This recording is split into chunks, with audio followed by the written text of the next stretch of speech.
การทรงฌานเจริญฌานเป็นการข่มความคิดบ่ให้มันนำเรื่องต่างๆที่ตาเห็นหูได้ยินเข้ามาคิดปรุงแต่งสรุปความเห็นเพื่อให้เกิดอัตตาเกิดตัวตนเกิดอารมณ์นั่นแหละตามธรรมดาแล้วคนเฮาบ่มีเครื่องอยู่สิอยู่เฉพาะความอยากได้ในกองการกิเลสทั้งเบิดนั่นแหละอยากรวยอยากได้เงินได้ทองทรัพย์สมบัติต่างๆอยากได้คนนั้นคนนี้เป็นเมียเป็นผัวอยากได้แบบนั้นอยากได้แบบนี้ตามตาเห็นตามหูได้ยินเรื่องราวต่างๆความเคยชินของคนจะต้องความคิดนั่นจะแล่นไปมันจะไปดึงเอาสิ่งที่เห็นมาคิดอยากให้เป็นทั้งสั้นอยากเป็นทั้งสี่อยากได้แบบนั้นอยากได้แบบนี้นะในรูปในรสในกลิ่นนั่นแหละในเสียง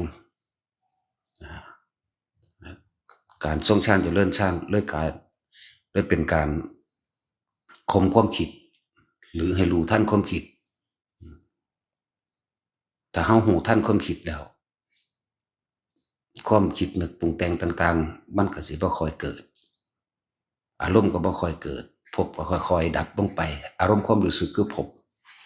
พอใจกับบ่พอใจนั่นแหละคือภพแสดงว่าให้ทุกคนทำให้บ่อยทำให้มากทำให้เกิดความเคยชินเถอะอำนาจฌานที่เขาเพ่งอยู่หรือจับอยู่ในจุดเดียวทำความรู้สึกอยู่เพียงจุดเดียวนี่ก็เป็นวิธีการหนึ่งนะบ่ได้เอามายืนยันตัดสินว่าต้องวิธีนี้เท่านั้นวิธีอื่นไม่ใช่ก็บ่แม่นเด้อก็คือนี่ก็เป็นเพียงวิธีหนึ่งที่จะเป็นการละกิเลสตัณหา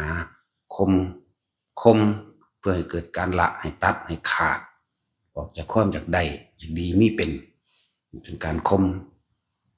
โดยวิธีที่เฮาสร้างขึ้นมาเรียกว่ากรรมฐานอันหนึ่งหรือสร้างฐานที่ตั้งให้จิตหรือเครื่องอยู่วิหารธรรมเครื่องอยู่แห่งความรู้สึกของเฮาเองถ้าเฮาคิดไขควรดีๆเด้อเอาไปพิจารณาไขควรเอาเองปกติแล้วเฮาบ่ทันได้ยินได้ฟังการแสดงธรรมและวิธีการประหัตประหารกิเลสตั้งแต่กี้เฮาสิมีแต่ความคิดอยากได้อันนั้นอยากได้อันนี้นั่นเป็นเครื่องอยู่ของสัตว์โลกเครื่องอยู่ของสัตว์โลกจะกินอาหารแซ่บๆอยากกินนั่นอยากกินอันนี้อยากมีชื่อเสียงโด่งดังอยากให้คนรู้จักอยากให้คนเคารพนับถืออยากให้คนเชื่อฟังมันคือเครื่องอยู่ของหมู่สัตว์พวกเฮาเองสัตว์ก็ดีตะกี้มันเป็นแบบนั้นอยากได้รถคัน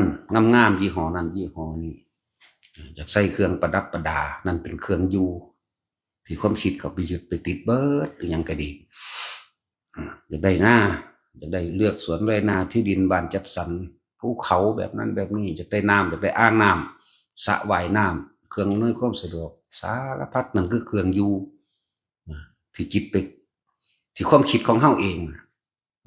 ไปแอบอิงไปแอบแฝงไปตั้งไว้อยู่ในสิ่งทั้งหลายเหล่านั้นเพิ่นจึงเอิ้นว่ากิเลส1,500ก็หมายถึงสรรพสิ่งทั้งเบิดนั่นแหละสรรพสิ่งบ่ว่าจะเป็นวัตถุหรือจะบ่เป็นวัตถุก็ตามนั่นแหละความคิดของเฮาสิไปนึกไปปรุงไปแต่งให้มันเป็นแบบนั้นมันเป็นแบบนี้ให้มันได้อย่างซั่นจังซี่อยู่ตลอดอยากได้หญิงอยากได้ชายแม่นลูกก็อยากได้ลูกแบบนั้นอยากได้ลูกแบบนี้หน้าตาจังซั่นจังซี่แม่นผัวก็อยากได้แบบนั้นเมียก็อยากได้แบบนั้นคิดปรุงแต่งทั้งที่มีผัวมีเมียนั่นแหละแต่ว่ามันก็คิดอยากได้แบบนั้นอยากได้แบบนี้เป็นจังซั่นจังซี่เปรียบเทียบหรือว่าจิตมีที่ตั้งไปตั้งอยู่เฉพาะความอยากตั้งอยู่ในสิ่งที่อยากหาเฮามาฝึกมาหัดแล้วการทำจิตให้ตั้งมั่นทรงอยู่ในความรู้สึกอันเป็นหนึ่งเรียกว่าทรงฌานอย่าเดินฌานเฮาก็สิค่อยๆเห็นความคิดที่มันนึกมันปรุงมันแต่งไปเรื่อยดอกคิดนึกปรุงแต่งไปกับเรื่องราวต่างๆที่ว่ามานั่นแหละทีนี้ก็เฮา บ่ต้องไปหาลึกล้ำอิหยังมากเพียงแค่ขั้นต้นหรือปฐมฌาน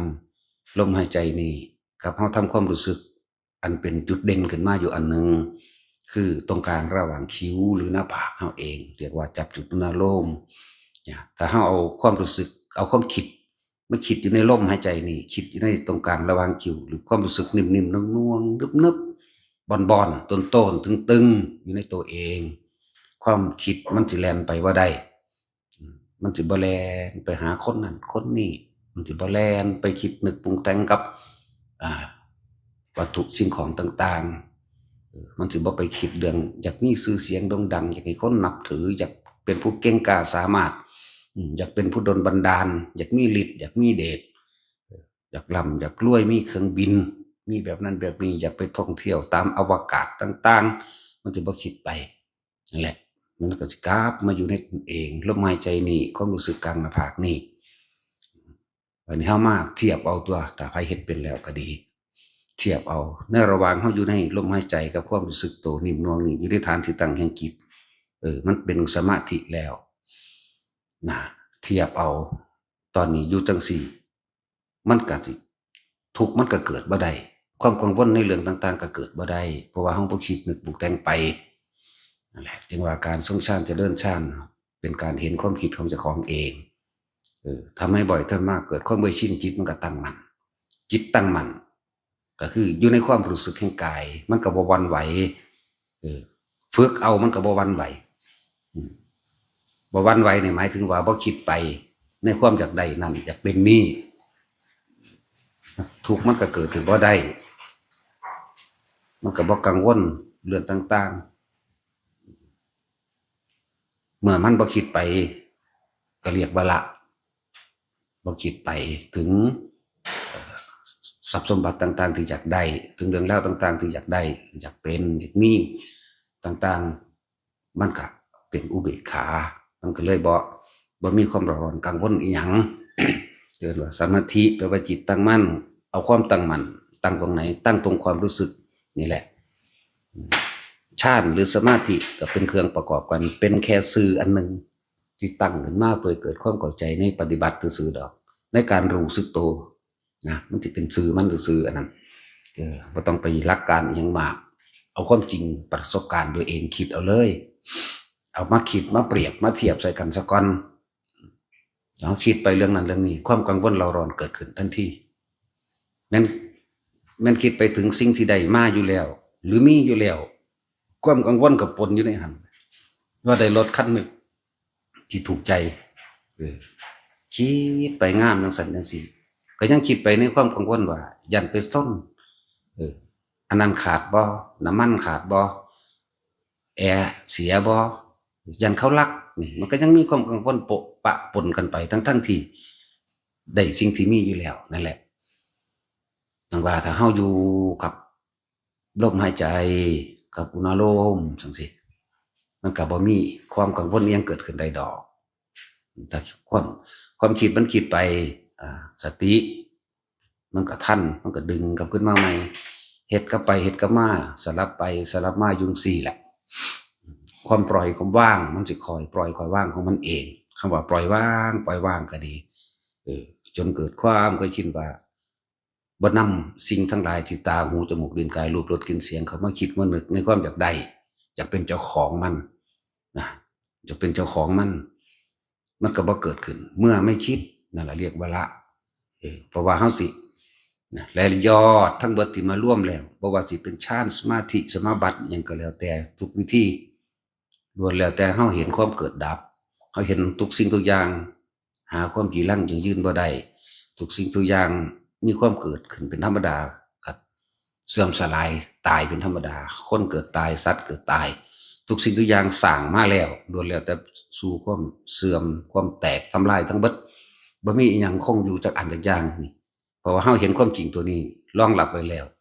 วิปัสสนาไปว่ารู้แจ้งเห็นจริงตามความเป็นจริงในสิ่งทั้งหลายทั้งปวงมีความเกิดเป็นธรรมดามีความแตกดับเป็นธรรมดาบ่ควรก็ไปยึดมันรถสร้างขึ้นมาแล้วตั้งมื้อแรกก็นั่นแหละก็เริ่มพังตั้งมื้อแรกนั่นแหละคนเกิดก็คือคนเริ่มตายคนพบก็คือคนล้มจาก บ่ว่าสิ่งใดเกิดสิ่งนั้นก็เริ่มตายในตอนนั้นนั่นแหละมันมีเวลาของมันอยู่แล้วแม้โลกนี้ก็ต้องตายโลกนี้ก็ต้องเสื่อมสลายโลกนี้ก็ต้องดับเด้สิว่าอิหยังกับชีวิตของพวกเฮาสั้นๆนิดหน่อยเฮายึดสิ่งใดเฮาก็ทุกข์กับสิ่งนั้นร่างกายตัวเองแท้ๆยังบ่อาจสามารถเป็นไปดังที่ตัวเองคิดไว้อยากให้มันเป็นสิว่าโอ้หยังกับสิ่งอื่นอันเป็นของนอกกายร่างกายเฮายังได้ดูแลรักษามันอยู่ตลอดแท้ๆมันยังบ่ได้ฟังความมันยังบ่เป็นไปตามที่เฮาอยากให้มันเป็นบ่มีผู้ใดอยากเจ็บอยากปวดท้องปวดหัวปวดแขวเด้นี่สิ่งที่อยู่กับตัวเองแท้ๆเนี่ยก็ยังบ่อาจสามารถบังคับได้ภาษาหยังกับผู้อื่นยิ่งเป็นร่างกายผู้อื่นที่เฮาอยากให้เขาเป็นดังใจเฮาแท้ๆมันสิเป็นไปได้บ่กายเขาใจเขาอยู่ในกายเขาสิไปบังคับให้มันเป็นไปดังใจเฮามันสิได้บ่ก็บ่ได้ให้เห็นความจริงว่าบ่อยู่ในอำนาจของเฮาที่อยากให้เป็นผู้ใดอยากให้เป็นผู้นั้นก็เป็นทุกข์เป็นร้อนเป็นกังวลนั่นแหละจึงว่าทรัพย์สมบัติทั้งหลายในโลกนี้แม้กระทั่งเรือนร่างกายนี่เป็นของสัตว์ผู้ที่พ้นจากความเป็นสัตว์คือผู้พ้นจากความอยากเบิดความเป็นสัตว์หมดความอยากนิพพานจึงบ่แม่นของที่ว่ายากแต่เฮาเห็นความคิดตัวเองได้มันก็สิเห็นนั่นล่ะนิพพานก็ดีดับแบบใดดับความคิดหยุดความคิดปรุงแต่งในความอยากได้อยากเป็นมันหยุดอยู่หม้องนี้มันก็เป็นนิพพานดับความคิดปรุงแต่งเย็นคือบ่มีความกังวลร้อนๆกับเรื่องใดๆอีกเรื่องนี้แปลว่าดับเย็นก็ได้นิพพานนั่นน่ะแหละมันอยู่ที่เฮาเองหนทางเข้าสู่นิพพานเป็นหนทางที่ง่ายแล้วก็คือลมหายใจเฮาเองที่จริงมันก็ซ่อนเล่นอยู่ในกายเฮานี่แหละแม่นหยังล่ะอยู่ในกายลมหายใจก็คือกายในกายอันหนึ่งจึงบอกว่าทำความรู้สึกอยู่กับโพรงจมูกเจ้าของโลดเย็นออกเย็นเข้าเย็นออกอยู่ในโพรงจมูกนั่นแหละแล้วก็ตั้งความรู้สึกตัวอันเป็นเครื่องสังเกตความรู้สึกที่บ่ให้มันไปเกิดความรู้สึกพอใจกับบ่พอใจในวัตถุสิ่งของกับบุคคลผู้อื่นเรื่องราวต่างๆเราจึงอาศัยลมหายใจนี้เป็นเครื่องนำทางอาศัยความรู้สึกในกายเป็นเครื่องเตือนตัวเองว่าตอนนี้ความรู้สึกยังอยู่ในตนอยู่เป็นความรู้สึกอันเป็นอุเบกขาเป็นความรู้สึกที่อุเบกขานี่เป็นเรื่องว่านายประตูทวารหรือย่ามคอยจับผิดความรู้สึกของเจ้าของเองถ้าความคิดมันหนีจากลมหนีจากความรู้สึกนี่มันก็ไปอยู่กับผู้อื่นบุคคลสัตว์สิ่งของเรื่องราวต่างๆความร้อนความหนาวนะความรู้สึกพอใจกับบ่พอใจก็ไปเกิดอยู่กับบุคคลสัตว์สิ่งของต่างๆที่มันคิดออกไปปรุงไปแต่งไปนึกอยากเป็นอยากได้แต่ถ้าความรู้สึกลมหายใจอยู่ในลมนี่อยู่ในกายของเฮาเองกายเวทนาจิตกับผู้รู้กับจิตก็คือรู้ลมหายใจก็คือรู้สึกโตนี่แหละสภาวะต่างๆคำว่าธรรมก็คือสิ่งทั้งหลายทั้งปวงทั้งที่เป็นรูปธรรมและนามธรรมรูปธรรมคือวัตถุสิ่งของในโลกนามธรรมคือความคิดเฮาเองนั่นแหละคำว่าธรรมโดยภายนอกเฮาก็ฮู้ก็เห็นคนเกิดมาตายเนี่ยทุกคนถ้าเกิดมาน่ะก็เห็นคนตายมามากแล้วสัตว์ก็ตายมามากแล้วและอากาศร้อนหนาวก็เปลี่ยนแปลงอยู่เพราะส่ำนี้เดี๋ยวก็ฤดูฝนฤดูร้อนฤดูหนาวเนี่ยเฮาก็ฮู้ก็เห็นเนี่ยทีนี้คำว่านามธรรมคือความรู้สึกนึกคิดของเฮาเองแต่มันก็อาศัยรูปธรรมมาเข้าสู่นามธรรมหรือรูปกับนามถ้าเฮาเฝ้าสังเกตความคิดของเฮาได้เฮาก็เห็นนามความคิดนั่นแหละไปนึกไปปรุงไปแต่งไปซ่อนไปเล่นไปตั้งอยู่กับบุคคลที่คิดถึงคนเกลียดก็คิดถึงเด้คนรักก็คิดถึงคนที่ถ้าบ่มีเกลียดบ่มีรักบ่ค่อยคิดถึงเด้เพราะว่าเป็นคนที่ไม่รู้จักถ้ารู้จักคือมันก็มีรักมีกับเกลียดนั่นแหละอยู่นำกันเลยนะแต่ว่าบ่ว่าอยู่นำคน2คนดอกมันอยู่นำเฮาเองผู้เดียวที่เฮาไปปรุงไปแต่งเดี๋ยวก็รักมั่งเดี๋ยวก็เกลียดมั่งคือพอใจมั่งไม่พอใจมั่งนั่นเองนั่นแหละถ้าเฮาควบคุมความคิดของเฮามาอยู่คิดถึงลมเข้าออกอยู่ในการทรงฌานเจริญฌานอยู่ในความรู้สึกอันเดียวมันก็ค่อยๆรู้หยังรู้ทันความคิดเจ้าของทันเข้ามันก็นิ่ง ทุกคนเคยมีความรู้สึกอย่างหนึ่งบ่ถึงบ่แม่นความรู้สึกว่างแบบบ่คิดหยังเลยอยู่ผู้เดียวนี่แหละบ่คิดหยังเลยตาก็เห็นไปต้นไม้เห็นตามแดดตามลมก็เห็นไปหูก็ได้ยินเรื่องนั้นเรื่องนี้ไปแต่ว่าบ่คิดหยังเลยเคยมีบ่นั่นแหละถ้าผู้ใดอั่น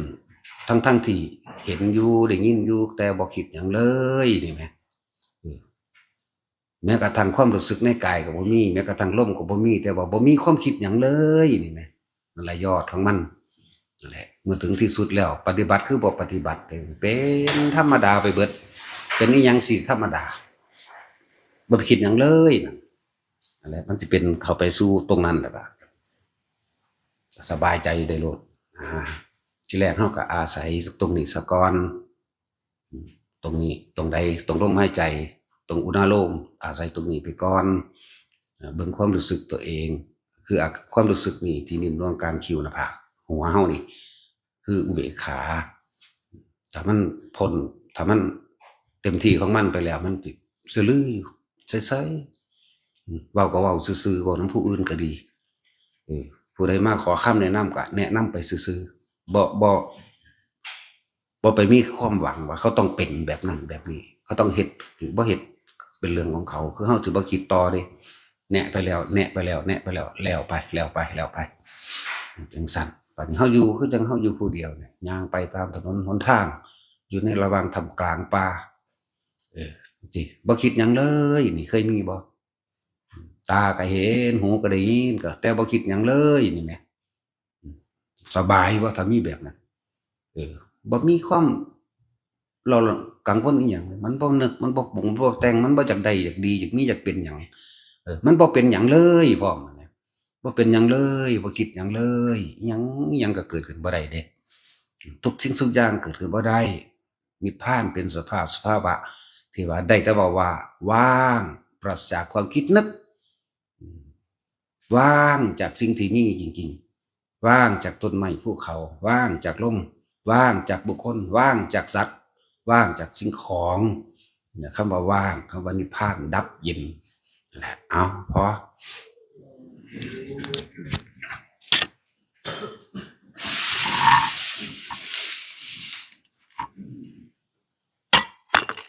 ยะถาวาริวหาปุราปาริปุเรนติสาคารังเอวะเมวะอิโตทินังเปตานังอุปกัปปติ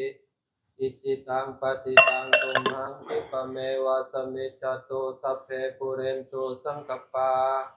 จันโทป